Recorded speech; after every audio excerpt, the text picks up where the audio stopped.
It's about the only tax they have is a sales tax. I mean, think of that. So it's a whole different thing. But Republican states are doing very well. Maybe the Democrats should have brought this up earlier when we wanted certain things. And they did, and we said, and I said specifically, now let's look at it later on down the road, but they'd like to do something. They want to do infrastructure. I can understand infrastructure. Think of it. We've spent $8 trillion in the Middle East, and we're not fixing our roads in this country? How stupid. How stupid is it? And we're not fixing our highways, our tunnels, our bridges, our hospitals even, our schools even. It's crazy. But they want to do things, and the Republicans are in a much better position from, I don't want to use the word negotiating position, but we really are. We're in a negotiating position that's different because they want to bail out various states. Illinois is in big trouble. The governor understands that. Pritzker, he understands that, but Illinois is in big trouble. Is it fair to do that and then have states that are very powerful and strong like Iowa and Idaho? I mean, take Idaho. Look at all of these incredible states and look at what's going on and how successful they are. So you just take a look, and we're going to look at it. We're going to look at it. I think we want to take a little bit of a pause. But if we do that, we'll have to get something for it. Okay? So just Kristen, go ahead. a question on masks, but very quickly to follow up on Jeff. It sounds like you're potentially open to Leader McConnell's call that states should apply for bankruptcy. Is that what you're saying? I'm just, it's an idea that he has. He threw that out as an idea. I've spoken to him about it very strongly, and we're going to see what happens. We'll take a little bit of a pause. We'll see what happens, but some states are in trouble. I spoke today. I was with a wonderful man, a great gentleman, a wonderful human being. I think Bill knows him too, from New Jersey, Governor Phil Murphy. And we talked about it. New Jersey is it's a wonderful state, I have to say. It's a wonderful place, but it's got a lot of difficulty in terms of the economics and the debt, the costs, etc. So it's in a different position than some of the other states that we could mention. We could mention them all day long. Let me ask you about masks, if I could. Vice President Pence did not wear one when he visited the Mayo Clinic earlier this week. He's wearing one today. You are traveling to Arizona. Will you wear a mask? What is the policy for you? Well, I'm going to have to see. I am going to Arizona. I look forward to that.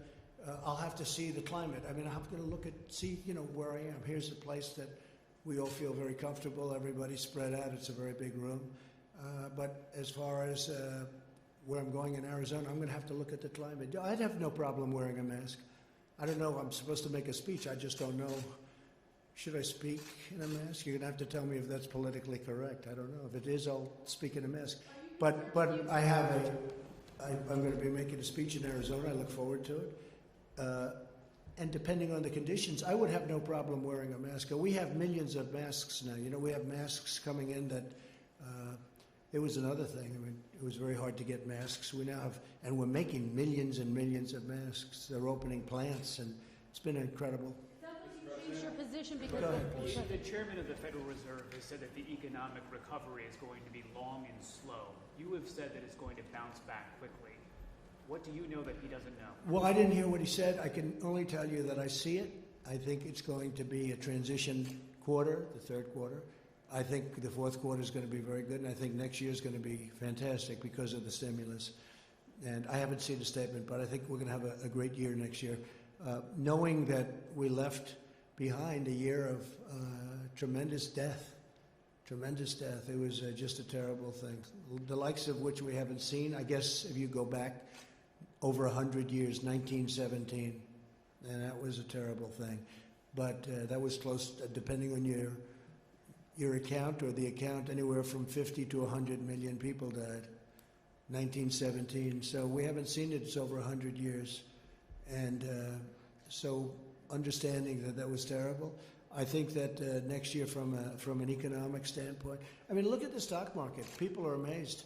The stock market's at over 24,000. Well, it was at 29,000. It's 24,000 now. Is that even possible, considering what we've gone through? Because people are very smart. these people are very brilliant, and they look and they see a great future. The other thing, the dollar is very strong, so when we go out and do stimulus packages, we're oversubscribed at zero. Think of it. You get your money back at zero. It's a pretty incredible thing. The euro's having a hard time, and it's much smaller. The dollar has really become, the dollar is king, and the dollar's at a position now. It's just it's a very powerful thing, the dollar. Other currencies are in big trouble. They're really in big trouble, whereas the dollar is very powerful, very strong. So the good part about that is if you do go out, and if we do want to do stimulus or whatever we want to do, we're borrowing at zero, and the dollar is very strong.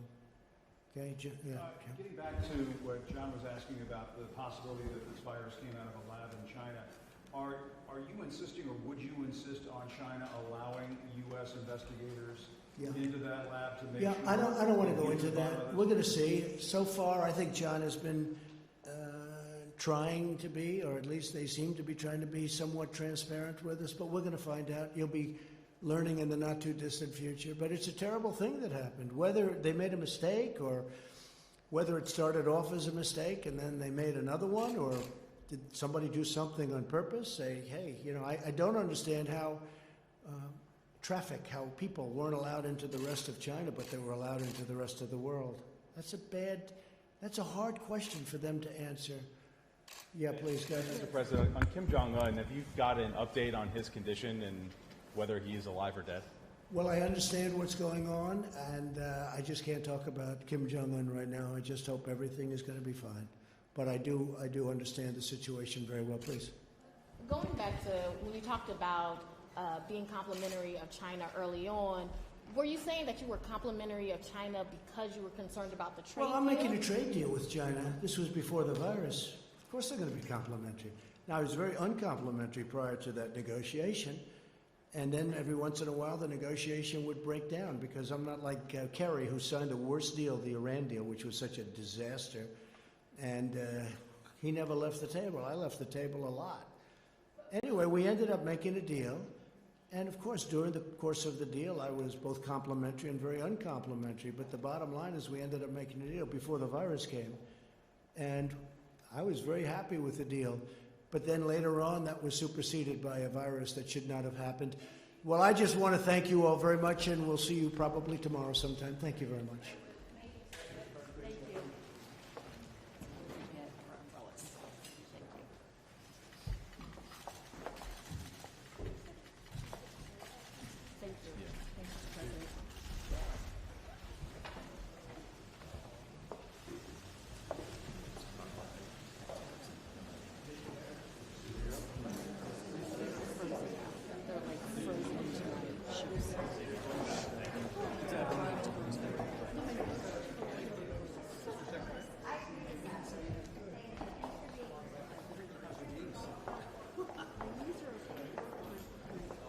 Our next